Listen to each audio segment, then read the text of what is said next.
15 अगस्त 1947 को जब देश आज़ाद हुआ तो पंडित जवाहरलाल नेहरू देश के पहले प्रधानमंत्री बने। नेहरू प्रधानमंत्री कैसे बने? क्या उस समय पीएम पद के लिए नेहरू से बेहतर सरदार पटेल थे?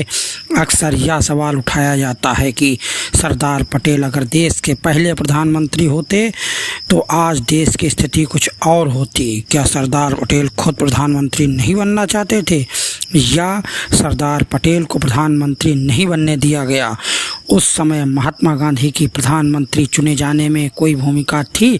ऐसे कई सवाल हैं जो कई दशकों से लोगों के मन में हैं और अक्सर अलग अलग मौके पर उठते हैं। 1945 में जब द्वितीय विश्व युद्ध खत्म हुआ तो ब्रिटिश सरकार को यह समझ में आ गया था कि अब भारत को अधिक समय तक गुलाम बनाकर नहीं रखा जा सकता है।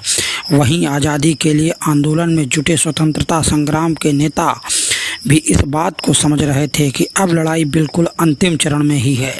ऐसे में ब्रिटिश हुकूमत ने 1946 में कैबिनेट मिशन का प्लान बनाया। इस कैबिनेट मिशन को इस तरह से समझा जा सकता है कि आज़ादी के बाद के सरकार की रूपरेखा था। अंग्रेज अधिकारियों को इस बात की जिम्मेदारी दी गई थी कि वे भारतीय नेताओं से मिलकर इन दिशा में बातचीत करें। इस तरह से देश में अंतरिम सरकार की रूपरेखा बननी तय हुई। इसके तहत देश में वायसराय की एग्जीक्यूटिव काउंसिलिंग बननी थी। अंग्रेज वायसराय को इसका अध्यक्ष होना था। दूसरी तरफ कांग्रेस पार्टी के अध्यक्ष को इस काउंसिलिंग का वाइस प्रेसिडेंट बनना था।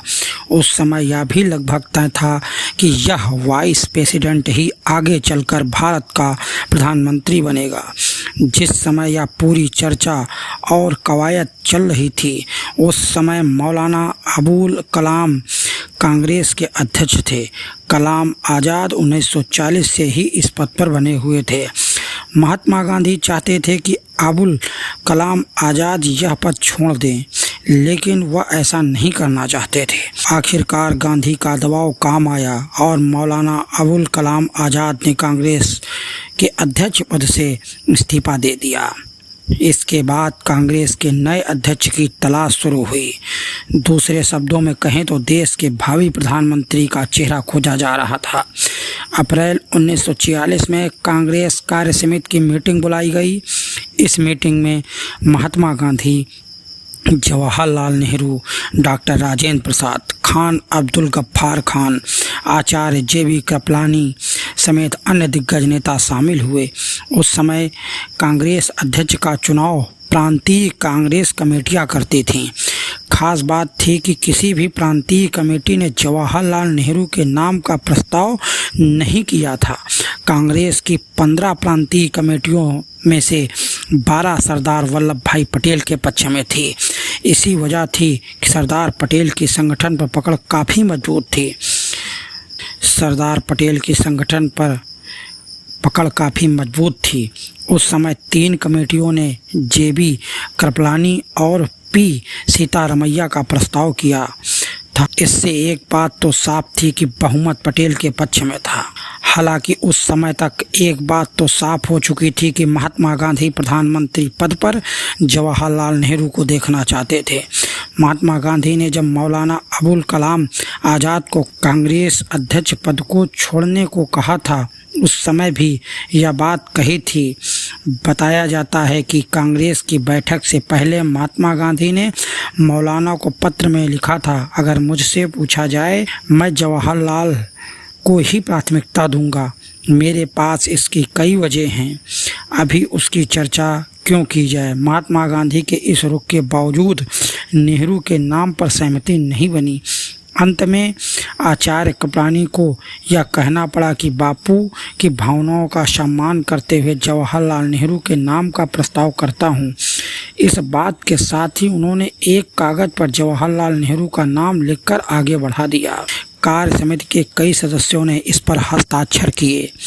इस कागज़ पर सरदार पटेल ने भी हस्ताक्षर किए।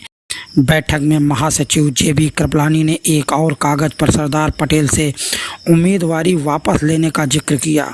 बैठक में जेपी कृपलानी ने सरदार पटेल से स्पष्ट रूप से कह दिया कि वह अपनी उम्मीदवारी वापस ले लें और जवाहरलाल नेहरू को कांग्रेस अध्यक्ष बनने दें। अंतिम तौर फैसला महात्मा गांधी पर छोड़ दिया गया। इसके बाद महात्मा गांधी ने नेहरू के नाम वाला कागज़ सरदार पटेल की तरफ हस्ताक्षर करने के लिए बढ़ा दिया। महात्मा गांधी के निर्णय का सम्मान करते हुए सरदार पटेल ने अपनी उम्मीदवारी वापस ले ली। राजमोहन गांधी अपनी किताब पटेल ए लाइफ में लिखा है कि और वजह हो न हो, लेकिन इससे पटेल आहत जरूर हुए होंगे। वही कार्य समिति की बैठक में नेहरू के पक्ष में समर्थन नहीं होने के सवाल पूछने और उम्मीदवारी वापस लेने की बात से पटेल की चोट पर मरहम जरूर लगी होगी।